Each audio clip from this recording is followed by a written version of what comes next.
Hello everyone, it's a great pleasure to be here today. My name is Nur Anissa Octavia and I'm going to present a topic that plays a very important role in today, global economy business international. Nah, teman-teman, di sini saya akan membahas tentang bisnis internasional. Teman-teman tahu tidak sih apa itu pengertian bisnis internasional? Nah, pengertian bisnis internasional yaitu kegiatan bisnis yang melibatkan transaksi lintas batas negara, baik berupa barang, jasa, teknologi, modal, maupun tenaga kerja.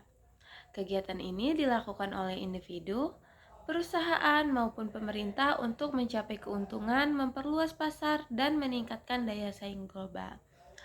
Nah, jadi teman-teman bisa kita simpulkan bahwa bisnis internasional itu adalah bisnis antara dua negara atau lebih.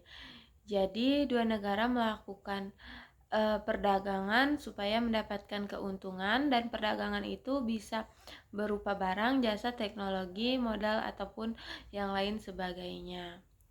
Nah, selanjutnya saya akan menjelaskan yaitu tentang ruang lingkup bisnis internasional. Nah, di sini ada beberapa ruang lingkup bisnis internasional. Yang pertama ada ekspor dan impor.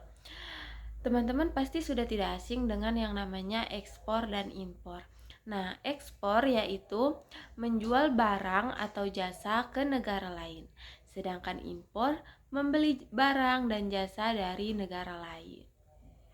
Selanjutnya ada investasi internasional. Nah, penanaman modal asing langsung atau bisa disebut foreign direct investment atau FDI. Nah, selanjutnya ada investasi portofolio, yaitu ada saham, obligasi di luar negeri. Nah, pasti teman-teman sudah tidak asing juga dengan yang namanya investasi internasional, investasi khususnya ya. Nah, jadi saya ingin membahas tentang investasi internasional.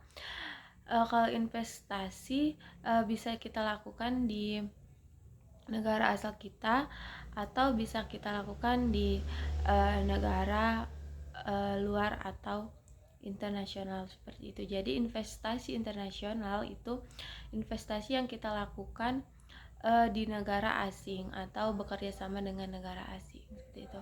Selanjutnya ada aliansi strategi global. Nah, joint venture, salah satunya ada joint venture, merger atau kerjasama antar perusahaan lintas negara. Jadi aliansi itu adalah ketika kita beraliansi atau bekerja sama dengan suatu perusahaan. Kalau saya bahas tentang aliansi internasional, jadi aliansi dengan negara lain. Jadi kita bekerja sama dengan negara lain seperti itu, teman-teman. Selanjutnya ada perdagangan jasa, yaitu pariwisata, pendidikan, transportasi, konsultasi, dan teknologi. Nah, ruang lingkup bisnis internasional ini ternyata banyak sekali ya teman-teman, ada 4 seperti yang saya jelaskan tadi. Selanjutnya ada faktor yang mempengaruhi bisnis internasional. Nah, faktor yang mempengaruhi bisnis internasional ini ada faktor ekonomi, yaitu perbedaan tingkat pendapatan, biaya produksi, dan daya beli. Nah, selanjutnya ada faktor politik atau hukum, yaitu regulasi perdagangan, tarif, kuota, perjanjian internasional. Di salah satu negara pastinya memiliki hukum yang berbeda-beda. Seperti hukum di Indonesia dengan hukum di negara lain itu pastinya berbeda. Seperti itu ya teman-teman. Nah, selanjutnya ada faktor sosial budaya, yaitu ada bahasa, adat, norma, perilaku konsumen. Nah, selanjutnya ada faktor teknologi, yaitu ada transportasi, komunikasi, dan digitalisasi global. Selanjutnya ada faktor geografis, lokasi, iklim, sumber daya alam. Nah, itu dia faktor-faktor yang mempengaruhi bisnis internasional. Selanjutnya, saya akan membahas tentang manfaat bisnis internasional. Nah, kira-kira apa saja sih manfaat bisnis internasional? Nah, manfaat bisnis internasional ini cukup banyak ya teman-teman, yaitu membuka pasar baru untuk produk domestik, memperoleh bahan baku dan teknologi dari luar negeri, meningkatkan devisa negara, memperluas kesempatan kerja, dan memperkuat hubungan diplomatik antar negara. Nah, selanjutnya bentuk strategi bisnis internasional, yaitu ada strategi global, yaitu produk standar untuk seluruh dunia. Selanjutnya ada strategi multinasional, yaitu menyesuaikan produk dengan pasar lokal. Selanjutnya ada strategi transisional, yaitu menghubungkan efisiensi global dengan adaptasi lokal. Selanjutnya ada strategi internasional, yaitu memanfaatkan keunggulan kompetitif di negara asal untuk ekspansi ke luar negeri. Nah, selanjutnya saya akan membahas tentang hambatan dalam bisnis internasional. Adapun hambatan dalam bisnis internasional yaitu perbedaan budaya dan bahasa, peraturan pemerintahan yang ketat yaitu tarif, kuota, dan lisensi. Selanjutnya ada fluktuasi nilai tukar mata uang. Selanjutnya ada persaingan global yang tinggi. Dan terakhir ada resiko politik yaitu perubahan pemerintahan, konflik, atau embargo. Jadi itu dia hambatan dari bisnis internasional.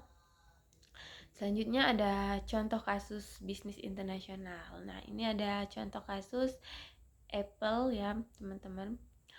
Produksi komponen di berbagai negara seperti Cina, Jepang, Korea, dan didistribusi ke seluruh dunia.